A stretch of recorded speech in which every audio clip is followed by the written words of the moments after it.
JNU छात्र नेता प्रियांशी आर्या के साथ आखिर किसने की हाथापाई। जी हाँ दोस्तों, आपने बिल्कुल सही सुना। मैं हूं पराग महेंद्र, आप देख रहे हैं नेशनल चौपाल। जेएनयू छात्र नेता प्रियांशी आर्या लगातार सुर्खियों में बने हुए हैं। इसके पीछे की वजह कि जेएनयू में जो संगठन छात्र संगठन है जिसका नाम बापसा है, बिरसा अंबेडकर फूले स्टूडेंट स्टूडेंट एसोसिएशन स्टूडेंट, इस संगठन के जरिए एक नारे लगाए गए जिन नारों को लेकर लगातार सुर्खियां बनी हुई है, लगातार प्रतिक्रियाओं का सिलसिला जारी है। और एक ऐसा मामला देखने को मिला कि प्रियांशी आर्या, जो कि आज जेएनयू में तमाम मुद्दों को लेकर संघर्ष कर रही थी, पूरे का पूरा उनका जो छात्र संघ है, मतलब जेएनयू एसयू, इसके साथ मौजूदा यहाँ पर तमाम मुद्दों को लेकर लंबे समय से जो संघर्ष जारी था, इसमें लेकर जो झड़प होती है, इस झड़प के दौरान प्रियांशी आर्य को काफी कुछ चोटें भी लगी है, जिसको लेकर लगातार प्रतिक्रियाओं का सिलसिला जारी है। और इस मसले को लेकर अब जेएनयू भी गंभीर हो चुका है। आखिर इसके पीछे की वजह क्या है, खुद अपने जुबान से ये बात प्रियांशी आर्य ने बताई है। पूरा मामला समझते आखिर फिर इस पूरे के पूरे मसले को लेकर विस्तार से चर्चा करेंगे। प्रियांशी आर्य ने इस मामले को लेकर क्या कुछ कहा है, आइए सुनते हैं। डिमांड्स पे संघर्ष कर रहा है और सबसे बड़ी डिमांड है कि बराक हॉस्टल की डिमांड वो खोला जाए। बराक हॉस्टल ये डिमांड है कि हमारे जॉइंट सेक्रेटरी पे इस्लामोफोबिक अटैक होता है, इस्लामोफोबिक अटैक होता है और उन्हीं पे प्रॉक्टर इंक्वायरी आती है, उन्हीं पे प्रॉक्टर इंक्वायरी आती है, वो प्रॉक्टर इंक्वायरी रोल बैक हो। हमारी ये भी डिमांड है कि यहाँ पे जो अपने हितों के लिए लड़ना है हर एक इंसान पे, ये जो प्रॉक्टर इंक्वायरी करते हैं वो रोल बैक हो, क्योंकि ये कर्बिंग ऑफ डिसेंट नहीं चलेगा। और ये देखिए कि आज इतने समय से हम संघर्ष कर रहे हैं और आज जब हम बोलते हैं कि आप मिलिए डीओएसआई है, तो वो क्या करती है, वो जेएनयू को बाईपास करके पहले एबी को बुलाती है। आज भी वो मना करती है कि जेएनयू ऑफिस बेरर से नहीं मिलेंगी, उनके साथ जो एसएफसी है उनसे नहीं मिलेंगी। और इसी में वो इतना दम लगा देते हैं कि नहीं आएगा। तो अगर आपको बात नहीं करनी है तो आप बाहर मत आइए, आप अंदर रहिए। हमने ताला लगाया है, जब तक आप बात नहीं करेंगी तब तक ये ताला नहीं खुलेगा। आपको बात करनी पड़ेगी, इलेक्टेड यूनियन से बात करनी पड़ेगी, यहाँ के स्टूडेंट जो स्टेक होल्डर है उनसे बात करनी पड़ेगी। यहाँ पे कोई दलाली नहीं चलेगी, यहाँ पे कोई एबीपी एडमिन नेक्सस नहीं चलेगा कि कोई प्रिविलेज के साथ आ रहा है और फिर उसकी बात सुनी जा रही है। यहाँ पे संघर्ष कर रहे हैं हम जमीन पे और हमारी बात सुनी जाएगी। और जब तक टीओएस बात करने नहीं आती है ताला नहीं खुलेगा।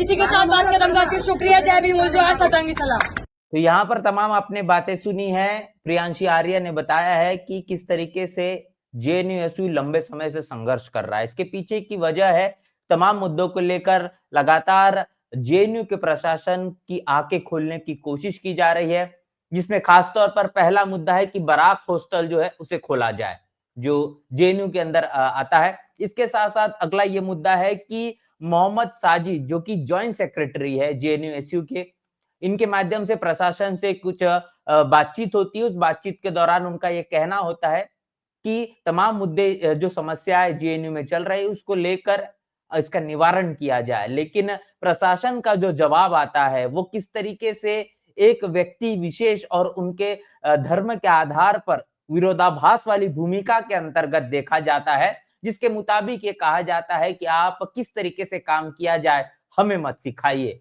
मोहम्मद साजिद को ये बताया कहा जाता है, जो जेएनयू एसयू के जरिए बात कही जा रही है कि जिस तरीके से जेएनयू के पूरे कैंपस से नजीम को बाहर कर दिया गया है, लापता कर दिया गया है, उसी तरीके से आपका भी हश्र हम कर देंगे। और ऐसे मामले को लेकर अब प्रॉक्टल के जरिए किसी पर, मतलब कि मोहम्मद साजिद पर ही अनेक प्रकार की जो एलिगेशन के साथ साथ इस पर ही चार्ज बैठाने का काम होता है। अनेक प्रकार की चीजों से इसको दाखिल जो है वो घुसपैठ जो ना हो पाए, या फिर ये कहेंगे कि जिस मुताबिक जो बर्ताव होना चाहिए वो बर्ताव नहीं हो पा रहा है और विरोधाभास वाली यहाँ पर भूमिका निर्माण की गई। इतना ही नहीं तो ये भी यहाँ पर कहा जा रहा है जेएनयू के जरिए कि अब तक टीचिंग और नॉन टीचिंग जो स्टाफ है इसमें तमाम समाज से आने वाले लोग हैं, फिर वो एससी हो, एसटी हो, ओबीसी हो, सवर्ण तबके से आने वाले क्यों ना हो, ऐसे कितने लोग हैं जिनका रिक्रूटमेंट किया गया है, जिनको नौकरियां दी गई है, वो फिर टीचिंग हो या नॉन टीचिंग हो, उसका भी जो आंकड़ा है वो साझा किया जाए। तो इन तमाम मुद्दों को लेकर लंबे समय से जो है वो जेएनयू संघर्ष कर रहा है और इस मसले को लेकर जिस तरीके से प्रियांशी आर्या और जेएनयू के जरिए जो संघर्ष जारी है, इसमें आज जेएनयू प्रशासन से जब मुलाकात करने की कोशिश की गई है, तो पूरे छात्र संघ से मुलाकात करने के लिए जेएनयू प्रशासन ने मना कर दिया और दूसरी तरफ एबीवीपी के तमाम जो लोग हैं, उनसे मुलाकात करने के लिए जेएनयू का प्रशासन तैयार है। यहाँ पर दोहरे तरीके से जो बर्ताव करने की कोशिश जेएनयू प्रशासन करता है, जो कि इलेक्टेड हुए कर लोगों के प्रतिनिधित्व करने के आधार पर जिन्हें चुना गया है, तमाम जेएनयू प्रशासन उनसे मुलाकात नहीं करना चाहता, लेकिन एबीवीपी के जो तमाम लोग हैं, उनके साथ मुलाकात करने के लिए जेएनयू प्रशासन तैयार है और इन्हीं तमाम मुद्दों को लेकर जेएनयू प्रशासन के पर ताला लगाने का काम आज जेएनयू एसयू के माध्यम से किया गया है और इसी बीच इस पूरे के पूरे जद्दोजहद के बीच जब यहाँ पर जो गार्ड होते हैं जेएनयू प्रशासन के जो गार्ड है, इनके जरिए तमाम छात्रों को रोका जाता है, झड़प होती है और झड़प के दौरान ही प्रियांशी आर्या जो कि जनरल सेक्रेटरी है जेएनयू की, इनके साथ हाथापाई भी होती है और उस दौरान उनको चोटिल भी होना पड़ता है।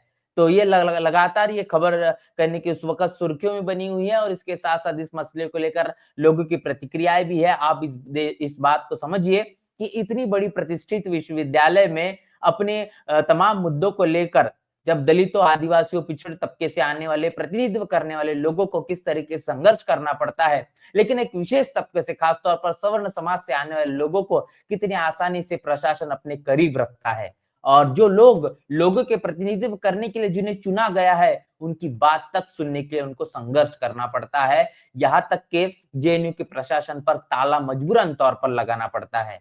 तो इस तरीके से मनुवादी, जातिवादी रवैये को लेकर आपकी क्या राय है? और जिस तरीके से प्रियांशी आर्या के साथ में जो जेएनयू प्रशासन के जरिए जो हाथापाई की गई, जो गार्ड के माध्यम से जो बर्ताव किया गया है, इसको लेकर आपकी क्या राय है? प्रतिक्रिया क्या है? हमें लिखकर कमेंट बॉक्स में जरूर बताएं। बने रहे नेशनल चौपाल के साथ, मिलते नए वीडियो में, तब तक के लिए जय भीम, जय भारत।